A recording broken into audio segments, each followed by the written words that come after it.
प्रमद बर' दिपेन बर' UPPL नि गोबां दैदेनगिरिफ्रा जेमन राजु नार्जारी बिथांमोनहा रनजित बसुमतारी बिथांमोनहा मालाबाबो बिसोर सुबुं माहारिनि बिटिसि ओनसोलनि मोजांखौ साना दिपेन बर' आरो प्रमद बर' मोनहा देरहायोमोनब्ला आंथ' सानदों बिथांमोनहा गोबां बेले-बेजे सृष्टि खालामगौमोन बिटिसिखौ शान्ति भाबै शासन खालामनायाव शान्ति भाबै जौगाखांनायनि खामानि मावनायाव बिथांमोनहा माने हेंथा होबाय थागौमोन बेनिफ्रायनो फोरमान जाबाय जे दिपेन बर' प्रमद बर' मोनहा माने रायजोनि मोनसेबो जौगानाय शान्ति गनायथाव खामानि बिथांमोनहा मावनो हायाखै बिथांमोननि थांखियानो बिटिसिखौ धंस खालामनाय सिक्स शिड्यूलखौ धंस खालामनाय अमर सिंहआ होख्लायखाबायलै खिन्थु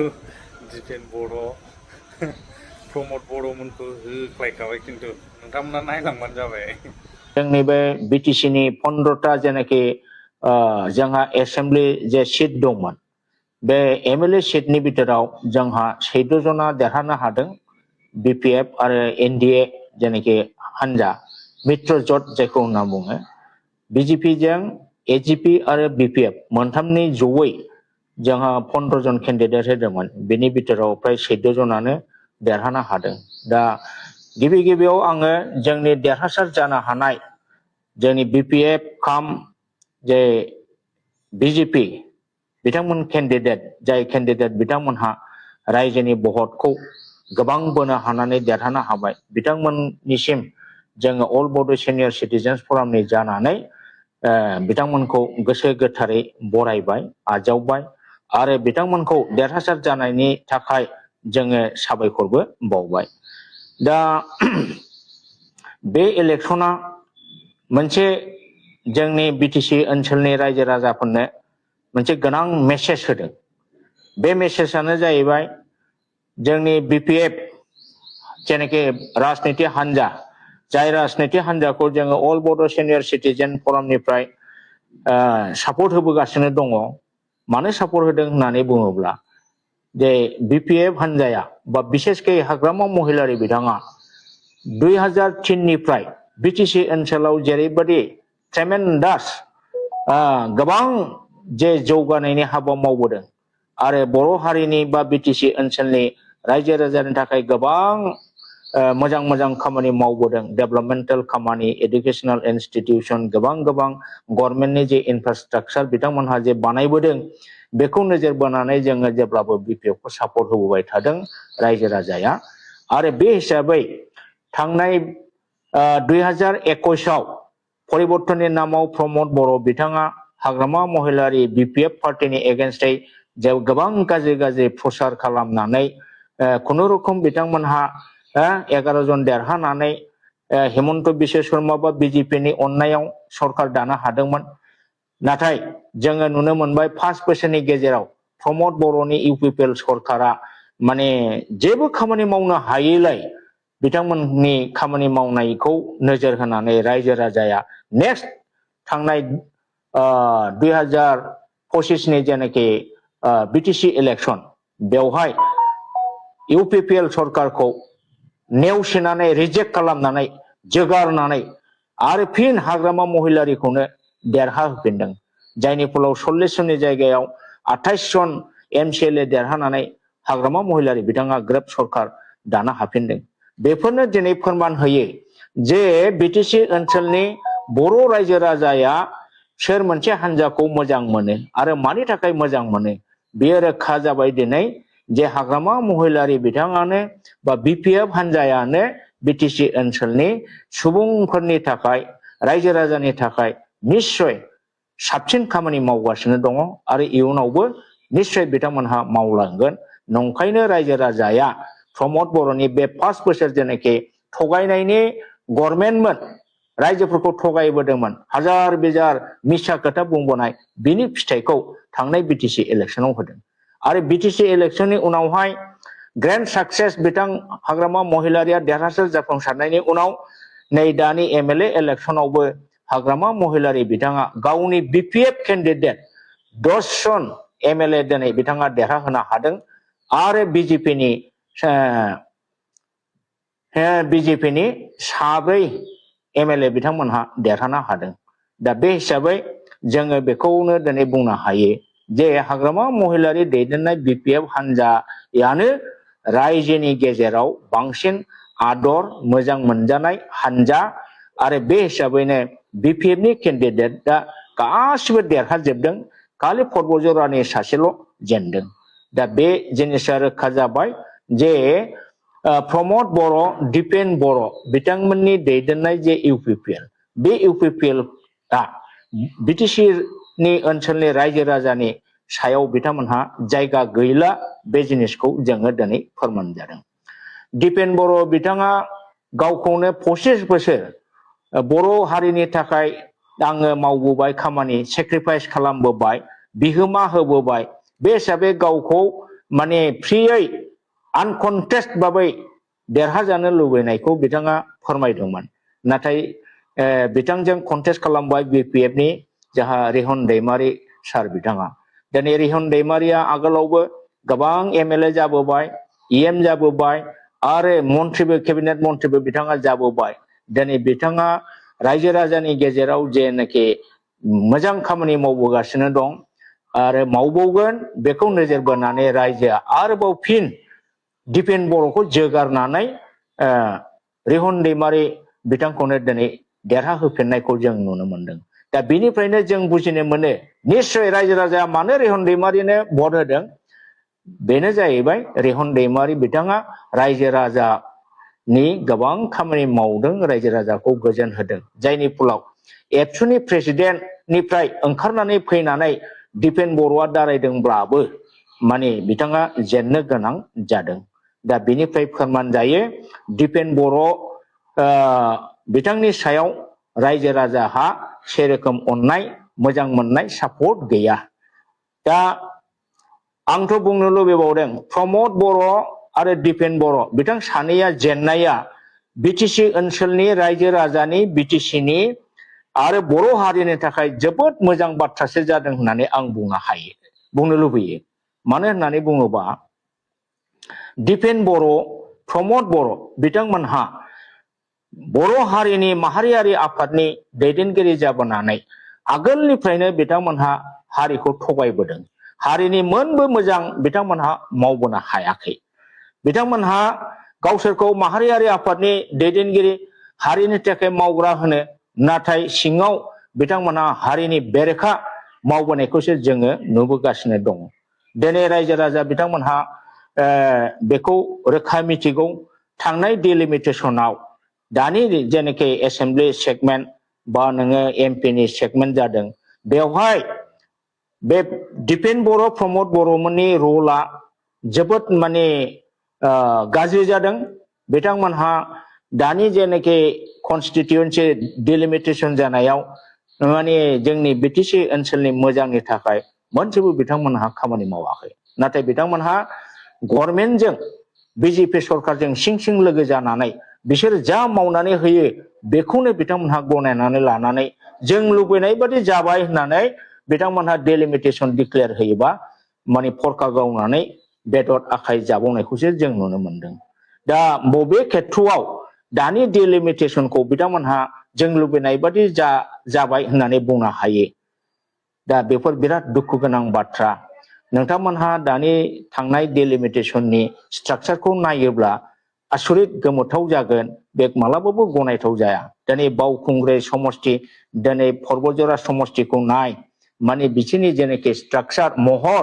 नायथाव जाया अब्लाबो दिपेन बर'जों प्रमद बर'जों बोरैहाय बे जिनिसखौ जों लुबैनाय बादि जाबाय बोरै बुङा एखेबारे माने नायनो हाया बेबादिया गोदो मोनसे समाव आमेरिकायाव जादोंमोन जाहैदों सासे प्रेसिडेन्टआ गावखौ देरहाहोनो थाखाय ओरैबादि बै मंला गोरान मडेल सिलरा मंला गोरान मडेल कनस्टिटिउन्सि बानायनानै बिथाङा देरहादोंमोन नाथाय देरहाखांनायनि उनाव बिथाङा बेबादि गाज्रि सालाखि बुद्धिजों माने कनस्टिटिउन्सिफोरखौ सेरखाय बेरखाय खालामनानै देरहानायनि थाखाय उनाव बिथाङा गावथार जादों दा थांनाय डिलिमिटेसनखौ जों बेबादि नुदों गनायजाथाव नङा अब्लाबो दिपेन बर' प्रमद बर'आ मा जाहोननि थाखाय जों लुबैनाय बादि जाबाय होननानै बुङामोन दा बेनिफ्रायनो बुजिजायो जे बिथांमोनहा गमामायै माने रायजो बिटिसि ओनसोलनि रायजोनि मोजां खामानिखौ बिथांमोनहा मालाबाबो लुबैया आरो दिनै प्रमद बर' दिपेन बर' बिथांमोनहा थांनाय 2021 जेनाखि बिटिसि इलेक्शननि उनाव बिथांमोनहा बिजेपिनि एलायन्सआव हेमन्त बिश्व शर्मा बिथांनि अननायाव गभर्नमेन्ट दानो हादोंमोन नाथाय गभर्नमेन्ट जाखांनायनि उनाव जोङो नुबाय जे बिथांमोनहा मोनफा मोनफा मोनफा बिटिसिनि पावारफोरखौसो माने खोमाजोबदोंमोन दा खोमाजोबखांनानै आरो गोबां 16टा डिपार्टमेन्टखौ बिथांमोनहा हरफिनजोबदोंमोन दा दिनै रायजो राजाया बे बाथ्राफोरखौ मिथिजोब्बाय आरो बिथांमोनहा जे बिटिसि बा बर'नि थाखाय जेब्लाबो खहाखौल' मावो बेखौ दिनै हमदांनो हानानै बिथांमोनखौ दिनै थांनाय बिटिसि इलेक्शनावबो जगारदों आरो नैबे एमएलए इलेक्शनावबो जगारदों दा जोङो बे एमएलए इलेक्शनखौ बिजिरनानै नायोब्ला जोङो नुनो मोनो जोंहा बिनि गेजेराव हाइएस्ट भट मोनदों जोंहा मासबादनि केन्डिडेट बिथां सिदली चिरांनि केन्डिडेट फानिराम ब्रह्म बिथाङा हाइएस्ट भट मोनदों 1,01,275 दा बे भट मोननायनि गेजेराव माने बिथाङानो बांसिन आरो बिनि नेक्स्ट केन्डिडेटआ कन्टेस्टेन्टआ जाहैदों रनजित बसुमतारी इउपिपिएलनि बिथाङा 62,674 मोनदों दा रनजित बसुमतारीमोन बादिखौथ' रायजो राजाया सैखाया मोजां मोनखाया खारन बिथांमोननि एक्टिभिटिसआ माने रायजो राजानि मालाबाबो गनायथाव बियो जाया दा जों नुनो मोनदों शरण बर' बिथाङानो फार्स्ट डिक्लेयार जादों बिथांनि रिजाल्टआ मासबादाव बिथाङा 84,718 भट मोननानै 54,000 डिफारेन्सआव बिथाङा देरहासार जानो हादों दा जोंनि बिटिसिआव इलेक्टेड जानाय देरहानाय एमएलए फोरनि बिथोराव बांसिन डिफारेन्सआव भट मोननो हादों जोंहा शरण बर' बिथाङा दा बे जोंनि बिटिसि ओनसोलनि थाखाय बेयो देरगाथाव बाथ्रा दिनै बाक्सा डिस्ट्रिक्टआवबो मनेश्वर ब्रह्म बिथाङा 88,820 भट मोननानै 49,043 डिफारेन्सआव राकेश ब्रह्म बिथांखौ इउपिपिएलनि एमसिएलए राकेश ब्रह्मखौ फेजेननो हादों दा जाय हक जोङो जेरैबायदि आसा खालामदोंमोन बेबादिनो जोंना माने भटआ जादों क'क्राझाराव जोंहा शिउली महिलारी बायदेवा बिथाङा गोबां भटनि बेब'थानाव देरहानो हादों बिथाङा 38,601टा बारा भट मोननानै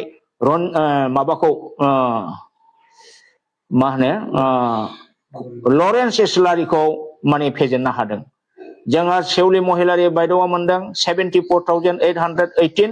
आरो लरेन्स इस्लारिया मोनदों 35,183 39,633 दा साफ्रोमनिबो भट मोननायखौ आङो बुंजोबला जोङो जयै बुंनो थांब्ला जों बेखौनो बुंनो हाबाय जे बिपिएफनि प्रति बर' रायजो राजाया दिनै जेरैबायदि अननाय सिबिनाय होदों बेखौ मानिनो नांगोन आरो नंखायनो आङो जोंनि बिटिसि ओनसोलनि बर'जों लोगोसे गुबुन गुबुन हारि माहारिनि रायजो राजा बिथांमोनखौ बिपिएफनि आरो एनडिएनि केन्डिडेटफोरखौ देरहाहोनायनि थाखाय थोजासे साबायखर बावबाय दिनै बे बिटिसिआव एनडिएनि बा बिपिएफनि देरहासारनाया खालि बिपिएफ बा बिजेपिनिल' देरहासारनाय नङा बियो बर' रायजो राजानि देरहासारनाय बिटिसिनि रायजो राजानि थाखाय देरहासारनाय आरो बियो बिटिसिनि इयुनाव जोबोद मोजां जौगाखांनायनि बे लक्षण दा बे बिपिएफ बा एनडिएनि देरहानायानो बिटिसिनि इयुननि माने जौगाखांनाय आरो रायजो राजानि थाखाय मोजां मोजां खामानि मावनाय बे लामाखौ दिनै गेबें खालामनानै होनाय जाबाय दिनै दिपेन बर' आरो प्रमद बर'मोनहा देरहायोमोनब्ला आंथ' सानदों बिथांमोनहा गोबां बेले बेजे सृष्टि खालामगौमोन बिथांमोनहा एसेम्ब्लियाव थानानै बिटिसिआव हरनाय फान्डफोरनि सायाव गोबां हेंथा होगौमोन निश्चय आरो बिटिसिखौ शान्ति भाबै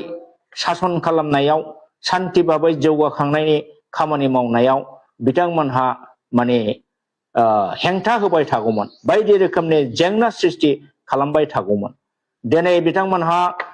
दासिमबो बिथांमोननि एक्टिभिटिसआ माने बिटिसि बिरोधिखौ जों नुनो मोनो जेरै थांनाय बिटिसि इलेक्शननि उनावहाय हाग्रामा महिलारि बिथाङा जेब्लानाखि बिटिसि सरकार दाखांनायनि एसे उनावनो बिथांमोनहा बे 6टा जनगोष्ठीखौ एसटि होनायाव एनअसि होनायनि थाखाय हाग्रामा महिलारि बिथांनि सायाव खुद्रिनानै बिथांमोनहा बिटिसिनि एडमिनिस्ट्रेटिभ जेनाखि अफिस जेनाखि एसेम्बलि हाउस बेनि फार्निचारफोरखौ बुफायजोबदोंमोन बेयो बर' हारिनि थाखाय जोबोद दुखुनांथाव एकदम मुगैथाव बेफोर जाथाय आरो इयुनावबो बिथांमोनहा खालामबावनायनि निश्चय आसा दंमोन नाथाय जोङो बेखौ बुंनो हायो दिनै रायजो राजाया सैथोआव दङ आरो रायजो राजाया जाय हारिनि थाखाय मोजां मावो बेखौ सायख'नानै दिनै देरहाहोदों आरो बेनिफ्रायनो फोरमान जाबाय जे दिपेन बर' प्रमद बर'मोनहा माने रायजोनि मोनसेबो जौगानाय शान्ति गनायथाव खामानि बिथांमोनहा मावनो हायाखै बिथांमोननि थांखियानो बिटिसिखौ धंस खालामनाय सिक्स शिड्यूलखौ धंस खालामनाय आरो बर' सेंग्रा सिख्लाफोरखौ यांगार जेनेरेशनखौ माने गाज्रि लामाजों नंखाय लामाजों दैदेननाय दिनै दिपेन बर' बिथाङा एबसुनि प्रेसिडेन्ट जानाय समावबो जोंनि हारिनि गोबां हेंथा बिथांमोना मावबोदों आरो सिं सिं गावनि व्यक्ति बेनिफिटखौ नायनानै व्यक्ति बेनिफिटनिखौ मोननो थाखाय बिथांमोनहा सिं सिं माने गभर्नमेन्टनि एजेन्ट हिसाबै बिथांमोनहा खामानि मावबोदों दिनै आङो सेंग्रा सिख्ला यांगार जेनेरेशन जायफोर हायर सेकेन्डारिनि स्टुडेन्ट जायफोर कलेजनि स्टुडेन्ट डिग्रीनि जायफोर इउनिभार्सिटि स्टुडेन्ट विभिन्न टेक्निकल नन टेक्निकल इन्स्टिट्यूशनफ्राव जायफोर माने दिनै फरायनानै दं बिथांमोनहा जाहाथे जेब्लाबो जुक्तिखौ बिजिरनानै नायो ब्लाइन्डलि सोरबा दिपेन बर' सोरबा प्रमद बर' बुंनाय बिथांमोनजों थाङा बिथांमोननि बुंनाय मथे थांनाय माने हारिया अलखदाव गोग्लैनाय जायनि फलाव एथ' 5500 जननि बारा थैनानै मोननाय बिटिसि सिक्स शिड्यूलनि एडमिनिस्ट्रेटिभ अफिसखौ बुख्रुबनायानो बे बिटिसिखौ धंस खालामनाय बे जिनिसखौ फोरमायो नंखायनो नोंथांमोनहाबो साननो हनो रोंगौ सोर जुक्तिजों खामानि मावदों सोर डेभेलपमेन्टनि खामानि मोजां मावदों बेखौ नोंथांमोनहाबो बिजिरनानै नाय दिनै एबसुनि लिडार होननानै दिपेन बर'मोन बादिया सिं सिं व्यक्ति स्वार्थनि थाखाय खामानि मावोब्ला बेखौ नोंथांमोनहा गनायनो नाङा बे ढेकियाजुलियाव मा जाया इलेक्शननि आगोल ढेकियाजुलियाव बिथांमोनहा बर' केन्डिडेट होयोब्ला देरहागोन आरो बेनि थाखाय सासे प्रिन्सिपालखौ बिथांमोनहा टिकेट होगोन होननानै प्रल'भन होदोंमोन नाथाय उनाव अशोक सिंगालजों सिङाव सिं सिं बिथांमोनहा सोमोन्दो लाखिनानै माने बे जिनिसखौ मा खालामबाय माने बर' केन्डिडेटखौ बिथांमोनहा उइथड्र खालामबाय अर्थात बे प्रिन्सिपालनो टिकेटखौनो होआखिसै दा बे रोखोम बिथांमोनहा राजनिति गेलेयो जाय राजनितिया जोबोद गाज्रि समाजनि बेरेखा आरो व्यक्ति स्वार्थखौ प्रमान खालामो दा मोनसे खोथा दङ सत्यमेव जयते सैथोआ जेब्लाबो देरहासारो असैथोआ जेब्लाबो जेनो दा दिनै प्रमद बर' दिपेन बर' इउपिपिएल नि गोबां दैदेनगिरिफ्रा जेमन राजु नार्जारी बिथांमोनहा रनजित बसुमतारी बिथांमोनहा मालाबाबो बिसोर सुबुं माहारिनि बिटिसि ओनसोलनि मोजांखौ साना आरो बेखायनो बिथांमोनहा असैथ्यजों बिटिसिखौ सिं सिं धंस खालामनायनि नाजानायनि थाखायनो बिथांमोनहा दिनै जेननायनि लामायाव फैगासिनो दं आरो जेनबाय थागोन जेसेदिन हारिखौ गोथारै सिबिनायनि भाब लानानै बिथांमोनहा खामानि मावनो हाया एथ' दिन बिथांमोनहा जेनबाय थागोन आं बेखौ सानो आरो बे निश्चय जागोन दा दिनै बारा गोबाव खोथा बुंला जोंनि दुलाराय बिटिसि ओनसोलनि रायजो राजाफ्रा जे एनडिए बिपिएफ आरो बिजेपिनि केन्डिडेटखौ दिनै जे देरहासार होजोबनो हाबाय बेयो जोबोद जोंनि देरगाथाव गोजोनथाव जादों आरो बेयो बिटिसि ओनसोलनि रायजो राजानि थाखाय बेयो जोबोद माने रंजाखांनायनि दिनै दिन बयबो रंजागोन जागोन लोंगोन फुर्ति खालामगोन बेवहाय जेबो उसुबिदा गैया दा जोङो बेखौल' मिजिंथिदों जोंहा बीपीएम नि हाग्रामा महिलारि सारा एनडीए नि जेहेतुके पार्टी जाहैबाय दा बे हिसाबै 10 जन जोंहा जेहेतुके एमएलए देरहाबाय जाहाथे बिथाङा चिफ मिनिस्टार हिमन्त बिश्व शर्मा सारखौ खावलायनायजों रायलायनायनि गेजेरजों खमैबो साथाम जाहाथे केबिनेट मिनिस्टार मोनो बेखौल' बिथाङा नाजाथोंसै जों बिथांखौ गुरैयै खावलायबाय आरो निश्चय बिथाङा नाजाखागोन साथाम केबिनेट मिनिस्टार आरो माखासेखौ जुदि